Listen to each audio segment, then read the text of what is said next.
Hello दोस्तों, तो जैसे कि पिछले एपिसोड में हमने देखा कि वांगली की मुलाकात वाइस कमांडर सीमा यान से हो गई थी, जिसने अपने ब्लैक आर्मर्ड बटालियन को भड़का कर रखा हुआ था ताकि वो वांगलिंग के ऑर्डर्स को ना मानते उसे कभी भी अपने कमांडर के तौर पर एक्सेप्ट ना करे। ये बात वांगलिंग को तो काफी ज्यादा गुस्सा दिला रही थी, लेकिन फिर भी वो शांत रहते हुए चालाकी के साथ डीमन आर्मी रूल बुक्स के रूल्स का इस्तेमाल करता है, जिन रूल्स के हिसाब से उसने सीमा यान और साथ ही साथ ब्लैक आर्मर्ड बटालियन के सोल्जर्स को अपने सामने झुकने पर मजबूर कर दिया था। ब्लैक आर्मर्ड बटालियन के सोल्जर्स ने वांगलिंग की असलियत देख ली थी और वो समझ चुके थे कि वांगलिंग कितना ज्यादा डेंजरस है, इसलिए उन लोगों ने वांगलिंग को कमांडर के तौर पर एक्सेप्ट कर लिया था। दूसरी तरफ हम यहाँ पर मिस याओ जीजुई को भी देखते हैं, जो कि इंजर्ड हालत में वापस अपने कैंप में आ चुकी थी और हमें जानने को मिलता है कि उसने तो सोल रिफाइनिंग पिल का इस्तेमाल किया था, वरना तो वो पहले ही 4 दफा मारी जा चुकी है। वो शायद किसी ट्रेजर को हासिल करने की कोशिश कर रही थी, जहाँ का रास्ता काफी ज्यादा खतरनाक था। वहाँ पर मौजूद फॉर्मेशन को मिस याओ जीजुई समझ नहीं पा रही थी, इसलिए वो अपने मन ही मन में सोचती है कि मुझे वांगलिंग की मदद लेनी होगी।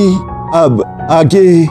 तो नेक्स्ट एपिसोड की शुरुआत यहाँ पर वांगलिंग के आर्मी कैंप से होती है, जहाँ पर हम देखते हैं कि वांगलिंग अपने कैंप के अंदर बैठकर कल्टीवेशन प्रैक्टिस कर रहा था और इन पिछले कुछ दिनों में वांगलिंग का डिमोनिक क्रिस्टल भी काफी ज्यादा अपडेट हो चुका है, क्योंकि उसके पास अब 10,000 सोल्जर्स की एक आर्मी है, इसलिए उससे कई सारे डीमन क्रिस्टल मिल चुके थे। वांगलिंग के पास टोटल 1000 डीमन क्रिस्टल्स थे, जिन्हें वांगलिंग ने मर्ज कर दिया था और इस 1000 आर्मर डीमन क्रिस्टल को देखते हुए वांगलिंग अपने मन में कह रहा था कि अगर मैं इसे पूरी तरीके से एब्सॉर्ब करते हुए इमोर्टल एनर्जी में कन्वर्ट कर दूं, साथ ही साथ मेरे पास जितने भी जेड क्रिस्टल है मैं उनकी भी पावर्स को लगा दूं, तब भी शायद मैं सोल ट्रांसफॉर्मेशन लेवल में बहुत ही मुश्किल के साथ ब्रेक थ्रू कर पाऊंगा। ये एनर्जी काफी नहीं होगी, मुझे थोड़ी और एनर्जी चाहिए। यहाँ पर वांगलिंग अभी ये सब सोच रहा था कि तभी अचानक बाहर की तरफ हम देखते कि कोई बहुत ही तेजी से वांगलिंग की कैंप की तरफ बढ़ता हुआ रहा था, जो देखकर 13 और हुपा उसे रोकते हुए कहते हैं कि कौन हो तुम। तभी अचानक हमें देखने को मिलता है कि वो लड़की कोई और नहीं बल्कि मिस याओ जीजुई थी, जो कि वांगलिंग से मिलने के लिए आई हुई थी और वो यहाँ पर 13 और हुपा से कहती है कि मुझे कमांडर वांग से मिलना है, लेकिन हुपा उसे जवाब देते हुए कहते हैं कि इस वक्त हमारे एंसेस्टर तुमसे मिल नहीं सकते, क्योंकि वो अपनी कल्टीवेशन के लिए सेक्लूशन में गए हुए हैं। कल्टीवेशन के दौरान उन्हें कोई भी डिस्टर्ब ना करे, यही उनका ऑर्डर है। मगर याओ जीजुई कहाँ सुनने वाली थी। हम देखते हैं कि वो अपने पॉड्स का इस्तेमाल करते हुए 13 और हुपा दोनों को सील करते हुए आगे की तरफ बढ़ चली, जो देखकर वांगलिंग को भी गुस्सा आ गया। वो अपनी पावर्स को अनलीश करते हुए कहता है कि सिस्टर याओ, इस तरह बदतमीजी के साथ तुम मेरे कैंप के अंदर नहीं आ सकती। यहाँ पर हम देखते हैं कि 13 और हुपा भी आजाद हो चुके थे, जबकि दूसरी तरफ सिस्टर याओ जीजुई वांगलिंग से माफी मांगते हुए कहती है कि मैं चाहती हूँ कि ये मेरी ही गलती है,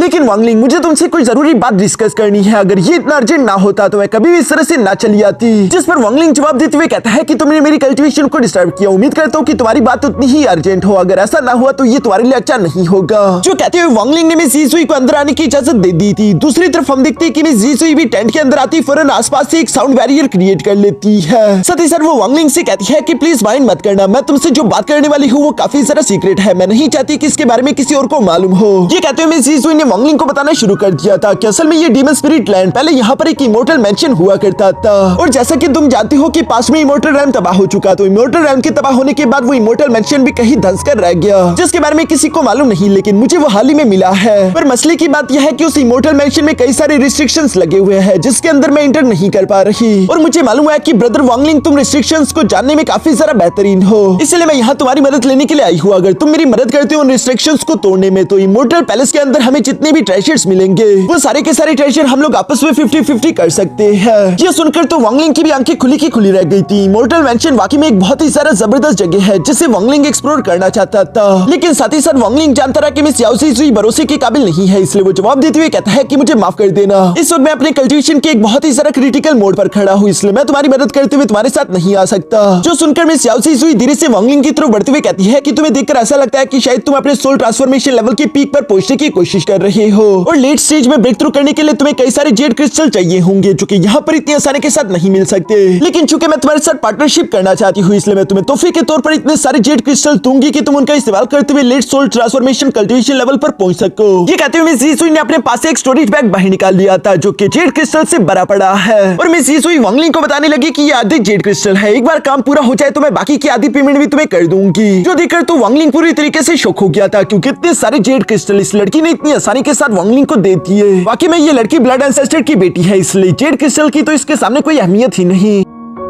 पर दूसरी तरफ वांगलिंग अभी भी तैयार नहीं था। वो मिस यीजुई से कहता है कि मुझे माफ कर देना, इमोर्टल मैंशन के अंदर जाना काफी ज्यादा रिस्की है और फिलहाल के लिए मैं इतना बड़ा रिस्क नहीं ले सकता। जो सुनकर मिस यीजुई खड़ी होते हुए वांगलिंग से कहती है कि तुम्हें अगर अपनी सेफ्टी की परवाह है तो तुम ये ब्लड सोल पिल रख सकते हो, इसका इस्तेमाल करते हुए तुम जानते हो कि तुम्हारी जान बच जाएगी। यहाँ पर वांगलिंग तो ब्लड सोल पिल को देखकर सरप्राइज होते हुए कहता है कि ये तो एक पिल ट्रेजर है जिसके बारे में मैंने सुना कि ब्लड एंसेस्टर ने खुद अपने सीक्रेट मेथड का इस्तेमाल करते हुए इस पिल को रिफाइन किया। इस ब्लड सोल पिल को खाने के बाद तुम्हारी डिवाइन सोल इसके साथ अटैच हो जाएगी, जिसका मतलब यह है कि अगर किसी हादसे के दौरान तुम्हारी फिजिकल बॉडी डिस्ट्रॉय हो गई तो ऑटोमेटिकली ब्लड क्लैन की किसी फॉर्मेशन में यहाँ पर अपनी डिवाइन सोल का इस्तेमाल करते हुए दोबारा से रीजनरेट हो जाएगी और कल्टिवेशन को भी कोई फर्क नहीं पड़ेगा। यानी कि ये एक बहुत ही ज्यादा कीमती लाइफ सेविंग ट्रेजर है। वांगलिंग अपने मन में सोच रहा था कि अगर मुझे ये लाइफ सेविंग ट्रेजर मिल जाए फिर तो मुझे किसी भी सिचुएशन से डरने की कोई भी जरूरत नहीं पड़ेगी, क्योंकि मरने के बावजूद भी वांगलिंग दोबारा से जिंदा बच जाएगा। इसलिए वो यहाँ पर मिस यीजुई से सवाल करते हुए पूछता है कि बताओ कि आखिर इस ट्रेजर को कैसे इस्तेमाल किया जाता है। जो सुनकर मिस यीजुई जवाब देते हुए कहती है कि ये तो मेरी ब्लड क्लैन की एक सीक्रेट टेक्निक है, इसे मैं इतनी आसानी के साथ तो तुम्हें नहीं दे सकती। पहले तुम्हें मेरे साथ चलने के लिए एग्री होना होगा।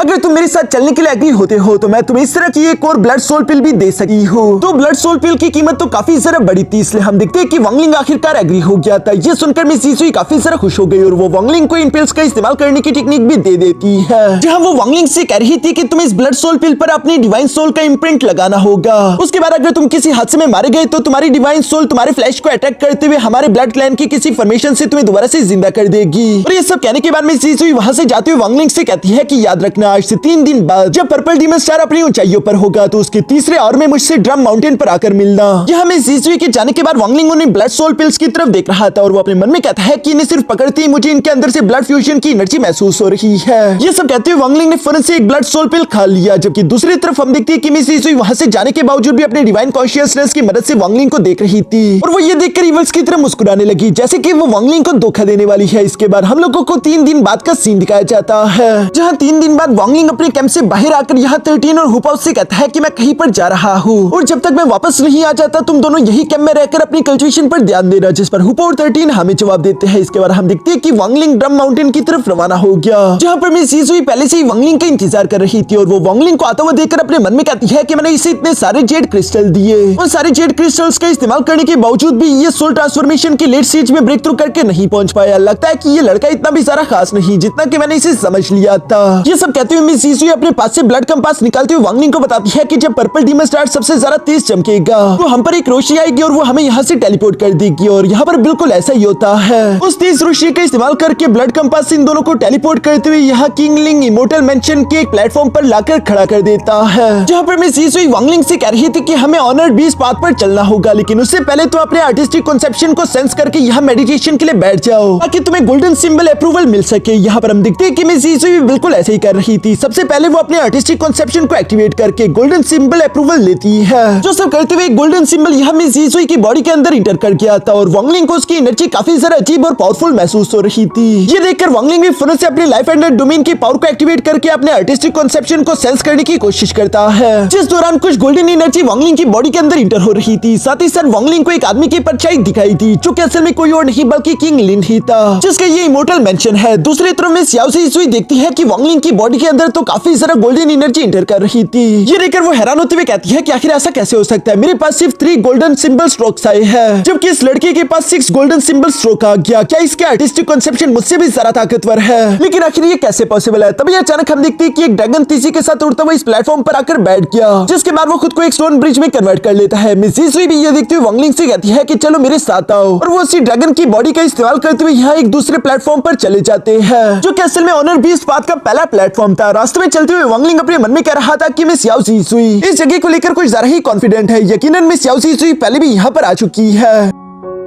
लेकिन मुझे समझ नहीं आ रहा कि आखिर मिस याओसी यीजुई को इस इमोर्टल मेंशन में इतनी ज्यादा दिलचस्पी क्यों है, क्योंकि वो तो ब्लड एंसेस्टर की बेटी है और उसके पास ट्रेजर्स की कोई कमी नहीं। मुझे लगता है कि शायद वो ब्लड एंसेस्टर के ऑर्डर्स पर ही यहाँ आ रही है। जरूर इसका कोई ना कोई बड़ा मकसद है। यहाँ पर वांगलिंग जब ये सब सोच रहा था तभी अचानक हम देखते हैं कि उस प्लेटफॉर्म पर एक बहुत बड़ा स्टैचू इन लोगों के सामने समन हो गया, जिसे देखते हुए मिस यीजुई वांगलिंग को बताती है कि इस तरह के टोटल यहाँ पर 12 लेयर ऑफ सील्स है, जिन 12 सील्स को डिस्ट्रॉय करने के बाद ही हम लोग इमोर्टल मेंशन पहुंच सकते हैं और इस पहले सील को मैं डिस्ट्रॉय करूंगी। ये कहती है मिस यीजुई फन से हवा में जंप करके यहाँ पर अपने ब्लड स्टार के ट्रेजर्स का इस्तेमाल करते हुए स्टैचूज के साथ फाइट करने लगी, जो कि पहला सील था। और इसे मिस यीजुई किसी ऑब्स्टिकल की तरह देख रही थी। यहाँ पर वांगलिंग ये सब देखते हुए अपने मन में कह रहा था कि ये स्टैचू कम से कम भी एक सोल ट्रांसफॉर्मेशन लेवल के वॉरियर जितना पावरफुल है, लेकिन फिर भी मिस यीजुई अपने ब्लड स्टार के ट्रेजर्स का इस्तेमाल करते हुए आसानी के साथ इसे डिस्ट्रॉय कर रही है। बाकी में वो अपने ब्लड स्टार के प्रिंसेस कहलाने के काबिल है। यहाँ पर वांगलिंग ये सब देखते हुए साथ ही साथ वो स्टैचू को स्कैन करने की भी कोशिश करता है, जिसके अंदर वांगलिंग को 3 अलग तरह के सील्स दिखाई दिए। इन सील्स को देखते हुए वांगलिंग कहता है कि ये तो बिल्कुल उन्हीं गोल्डन सील्स की तरह है जो कि मैं पहले भी सेंस कर चुका हूँ। मुझे लगता है कि ये स्टैचू कोई ऑब्स्टिकल नहीं बल्कि ये एक बहुत बड़ी अपॉर्चुनिटी हो सकती है। मुझे इनको और ज्यादा अच्छे से समझना होगा।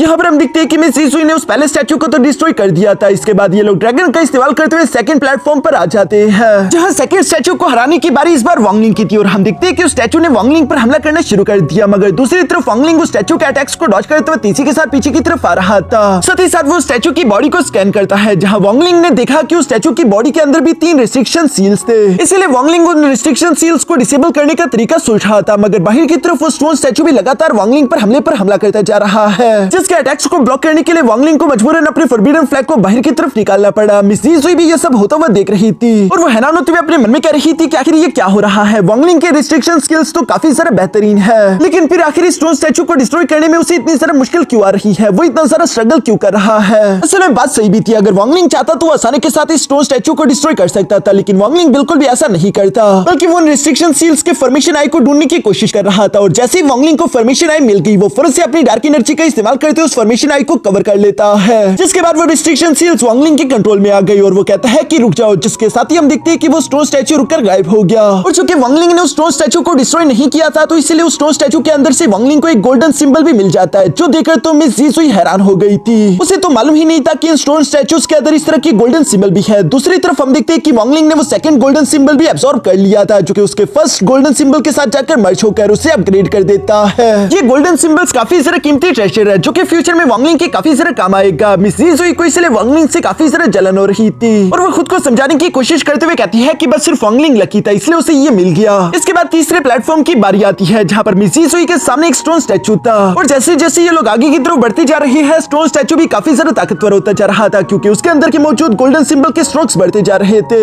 इसलिए इस बार हम देखते हैं कि मिस यीजुई को थोड़ी बहुत मुश्किल आई और वो जैसे ही उस स्टोन स्टैचू को डिस्ट्रॉय करती है, उसे कोई भी गोल्डन सिंबल नहीं मिला। ये देखकर वो गुस्सा होते हुए कहती है कि आखिर मैं कहां पर गलती कर रही हूँ, मुझे गोल्डन सिंबल क्यों नहीं मिल रहा। जबकि फोर्थ प्लेटफॉर्म पर जब हम देखते हैं कि वांगलिंग ने जब स्टोन स्टैचू को डिस्ट्रॉय किया, तो उसे एक और गोल्डन सिंबल मिल जाता है। फिफ्थ स्टोन स्टैचू को मिस यीजुई डिस्ट्रॉय करती है और उसे अभी भी कुछ नहीं मिला था। वो वांगलिंग की तरफ देखते हुए कह रही थी कि पता नहीं आखिर ये लड़का कर क्या रहा है। इसी तरह करते हुए धीरे धीरे करके बारी बारी इन लोगों ने एक एक स्टोन स्टैचू डिस्ट्रॉय करना शुरू कर दिया था, जहाँ पर ये लोग 6वां, 7वां, 8वां, 9वां और 10वां सील भी ब्रेक कर देते हैं। 11वें स्टोन स्टैचू को मिस यीजुई ने डिस्ट्रॉय किया, जबकि 12वें स्टोन स्टैचू को वांगलिंग डिस्ट्रॉय करता है, जिसके अंदर से वांगलिंग को 12 स्ट्रोक्स वाला गोल्डन सिंबल मिला। ये सबसे ज्यादा पावरफुल गोल्डन सिंबल था। इस गोल्डन सिंबल से किंग लिन नाम लिखा हुआ था, जो देखकर वांगलिंग समझ जाता है कि यकीनन जो इस इमोर्टल मैंशन का पुराना ओनर था, उसका नाम यकीनन किंग लिन ही होगा। ये सब सोचते वांगलिंग उस 12 स्ट्रोक्स वाले गोल्डन सिंबल को भी अब्सॉर्ब कर लेता है, लेकिन यहाँ वांगलिंग अपने मन में सोचने लगा कि हाँ, मैं मानता हूँ कि इस 12वें स्टोन स्टैचू को डिस्ट्रॉय करना काफी ज्यादा डिफिकल्ट था, लेकिन फिर भी मिस यीजुई चाहती तो वो अपने ट्रेजर्स का इस्तेमाल करते हुए इसे अकेले ही डिस्ट्रॉय कर सकती थी। तो फिर आखिर सवाल यही है कि उसने मुझे यहाँ पर आने के लिए क्यों इंसिस्ट किया। इसका सिर्फ एक ही मतलब हो सकता है कि अभी असली खतरा सामने आने वाला है। और यहाँ पर वांगलिंग जब ये सब कह रहा था, तभी अचानक हम देखते हैं कि इमोर्टल मैंशन का दरवाजा धीरे धीरे करके इन लोगों के सामने समन होने लगा, जिसका प्रेशर बहुत ही ज्यादा पावरफुल था। वांगलिंग और मिस यीजुई अपने सामने एक बैरियर बनाते हुए खुद को उस प्रेशर से प्रोटेक्ट करते हैं, जबकि साथ ही साथ वांगलिंग देखता है कि पीछे का रास्ता सील हो गया, यानी कि वांगलिंग और मिस यीजुई अब पलटकर पीछे नहीं जा सकते। साथ ही इमोर्टल मैंशन के दरवाजे के सामने एक आदमी भी समर हो गया था, जो कि इन लोगों से कह रहा था कि अगर तुम लोगों ने मेरी 3 सोड एनर्जीज को ब्लॉक कर लिया, तो तुम लोग इमोर्टल मैंशन के अंदर जाने के लिए क्वालिफाई कर जाओगे। ये सुनकर मिस यीजुई सामने की तरफ आकर उस आदमी से कहती है कि ठीक है, हम लोग एक एक करके पहले सोड एनर्जीज को ब्लॉक करेंगे और उसके बाद आखिरी सोड एनर्जी को हम दोनों मिलकर ब्लॉक करेंगे। जिस पर वो आदमी भी एग्री हो गया था और वो इनसे कहता है कि ठीक है, पहली सोड एनर्जी को ब्लॉक करने के लिए तुम में से एक बंदा सामने आए। ये सुनकर मिस यीजुई वांगलिंग को आगे बढ़ने का इशारा करती है, जो सुनकर वांगलिंग जवाब देते हुए कहता है कि अगर मैं आगे जाने जाने से इनकार कर दूं तब क्या होगा। ये सुनकर मिस यीजुई वांगलिंग से कहती है कि तुम्हारे पास दूसरा कोई रास्ता नहीं, वैसे भी जो यहाँ पर गोल्डन सिंबल्स को एक्सेप्ट करे उसे हर हाल में इमोर्टल मैंशन के आगे की तरफ बढ़ना होगा, पीछे तो वो जा नहीं सकता। यहाँ से आगे दो ही चीजें हो सकती है, या तो तुम कामयाब होगे और जिंदा बचोगे और अगर तुम नाकाम होते हो तो मारे जाओगे। ये सुनकर वांगलिंग मिस यीजुई से कहता है कि मैं समझ गया, तुम कभी भी रिस्ट्रिक्शंस से परेशान नहीं हुई, तुम मुझे यहाँ पर रिस्ट्रिक्शंस के लिए नहीं लाई थी, असल में तुम मुझे यहाँ पर लाई थी इन 3 सोर्स अटैक्स को झेलने के लिए। जिस पर मिस यीजुई वांगलिंग से कहती है कि इतने भी ज्यादा परेशान क्यों हो रहे हो, ये तो बस सिर्फ 3 सोर्स स्ट्राइक्स है और वैसे भी सोचो कि अगर इन 3 सोर्स स्ट्राइक्स को हमने बर्दाश्त कर लिया तो हम लोग इमोर्टल मैंशन के अंदर इंटर हो जाएंगे और हमें कई सारे ट्रेजर्स मिलेंगे।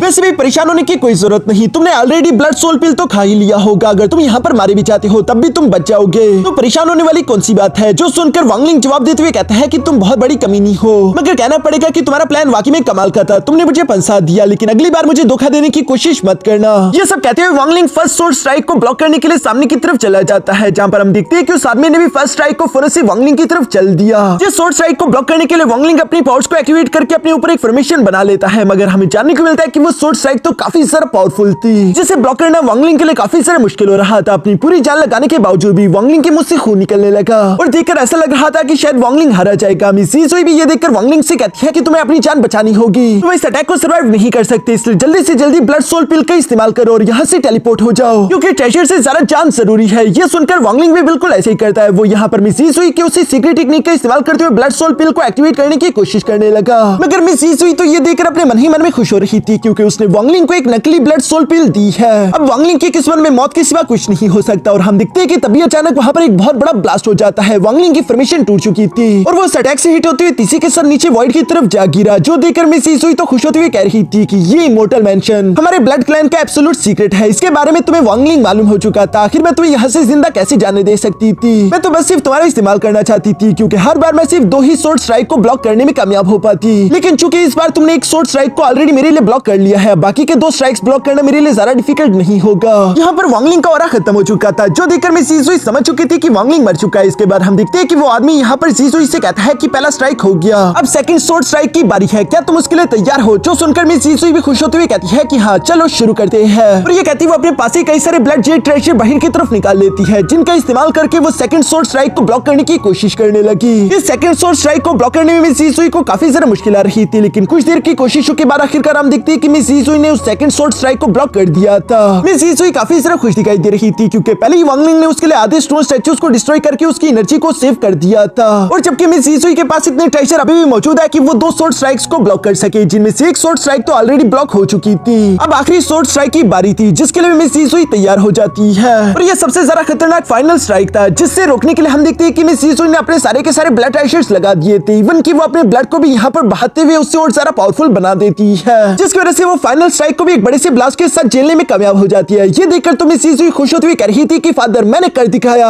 मैंने आपको निराश नहीं किया, मैं कामयाब हो चुकी हूँ, एक बार फिर से हमारा ब्लड क्लैन आसमान की ऊंचाइयों को छुएगा। यहाँ मिस यीजुई खुश होकर जब ये सब कह रही थी, तभी अचानक उसे पीछे से वांगलिंग की आवाज सुनाई देती है, जो कि कह रहा था कि शुक्रिया यीजुई मेरी मदद करने के लिए, तुमने मेरे लिए 2 सोर्स स्ट्राइक अकेले ही झेल लिए। यहाँ पर वांगलिंग को जिंदा देखकर तो मिस यीजुई हैरान होकर कहती है कि तुम जिंदा कैसे हो। दूसरी तरफ हम देखते हैं कि वांगलिंग ने वही स्ट्रॉ हैट भी पहना हुआ था, जो कि उसे युन क्यूजी ने दिया था, और इसका इस्तेमाल करते हुए वांगलिंग अपने ऑरा को सील कर सकता है, जिसकी वजह से मिस यीजुई वांगलिंग का ऑरा महसूस नहीं कर पाई थी और उसे लगा था कि शायद वांगलिंग मर चुका। दूसरी तरफ वांगलिंग यहाँ धीरे धीरे से मिस यीजुई की तरफ बढ़ते हुए कहता है कि मुझे पहले ही तुम पर शक हो गया था, क्योंकि इतने कीमती ब्लड सोल पिल्स तुम मुझे आसानी के साथ कैसे दे सकती हो, तो मैं समझ गया था कि ये पिल्स नकली है, लेकिन मैं ये भी जानता था कि इमोर्टल मैंशन यकीनन असली जगह है, इसलिए मैं खुद ही यहाँ पर आना चाहता था, और तुमने मुझे जितने भी जेड क्रिस्टल्स दिए थे मैंने उन सबके सबको इमोर्टल एनर्जी में कन्वर्ट करके अपनी बॉडी के अंदर एब्सॉर्ब नहीं किया, बल्कि उन्हें स्टोर करके साइड पर रख दिया था, क्योंकि वांगलिंग चाहता तो वो उन जेड क्रिस्टल का इस्तेमाल करते हुए अपना लेवल ब्रेक थ्रू कर सकता था, लेकिन वांगलिंग ने उन्हें लाइफ सेविंग ट्रेजर की तरह रखा ताकि वो उसे बाद में इस्तेमाल कर सके।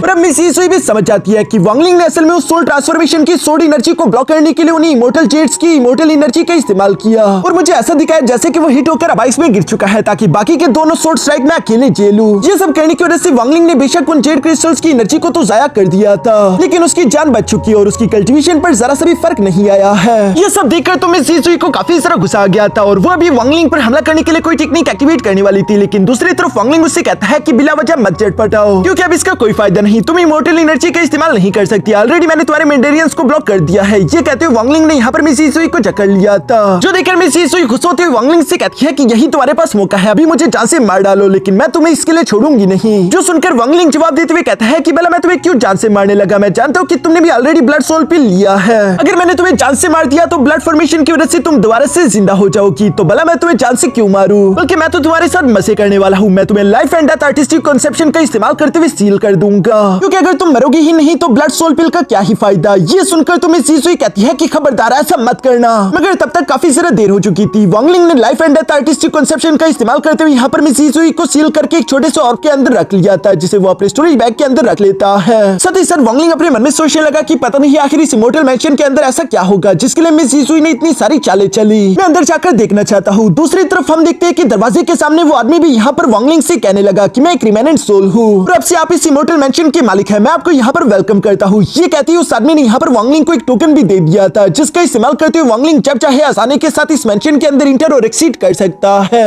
इस टोकन को देखते हुए वांगलिंग अपने मन में कहने लगा कि इस तरह का टोकन डीमन स्पिरिट लैंड के अंदर आने से पहले भी मैंने देखा था। इसका इस्तेमाल करते हुए तुम इमोर्टल मैंशन के मालिक बन सकते हो। अब मैं समझा कि आखिर ये इतना कीमती ट्रेजर क्यों है। ये सब सोचते हुए वांगलिंग फौरन से यहाँ किनलिन इमोर्टल मैंशन के अंदर की तरफ आ जाता है, जो कि अंदर से काफी ज्यादा खूबसूरत और इमोर्टल जेड क्रिस्टल से बना हुआ था। मगर यहाँ चारों तरफ इस इमोर्टल मैंशन के अंदर कई सारे रिस्ट्रिक्शंस भी लगे हुए थे, जिन सब रिस्ट्रिक्शंस को तोड़ने के लिए अभी तक वांगलिंग की कल्टीवेशन भी इनफ नहीं थी। वांगलिंग भी इस बात को जानता था। वो इमोर्टल मैंशन को एक्सप्लोर करते हुए यहाँ एक टेबल तक पहुंच जाता है, जिसके ऊपर वाइन का जग पड़ा हुआ था। शायद ये पुराने ओनर का है। साथ ही साथ वांगलिंग महसूस करता है कि इस जगह पर प्लम ब्लॉसम 18 रिस्ट्रिक्शन का इस्तेमाल किया गया है। ये सब सोचते हुए वांगलिंग उस जग की तरफ देखने लगा, जिसके अंदर अभी इमोर्टल वाइन के सिर्फ 10 कतरे बचे थे और इमोर्टल वाइन एक बहुत ही ज्यादा कीमती ट्रेजर था। इसलिए हम देखते हैं कि वांगलिंग ने उस वाइन का एक कतरा पी लिया, जिसकी स्ट्रेंथ बहुत ही ज्यादा खतरनाक थी। वांगलिंग का सर चकराने लगा। ये इमोर्टल वाइन कमाल की चीज है, जो कि डिवाइन सोल को पूरी तरीके से प्यूरिफाई कर देती है। लेकिन वांगलिंग को बिल्कुल भी अंदाजा नहीं था कि सिर्फ इमोर्टल वाइन के एक कतरे में इतनी ज्यादा पावर होगी कि वो वांगलिंग को 1 साल के लिए बेहोश कर दे। और यहाँ वांगलिंग के बेहोश होते साथ ही हमारा ये एपिसोड यहीं पर खत्म हो जाता है।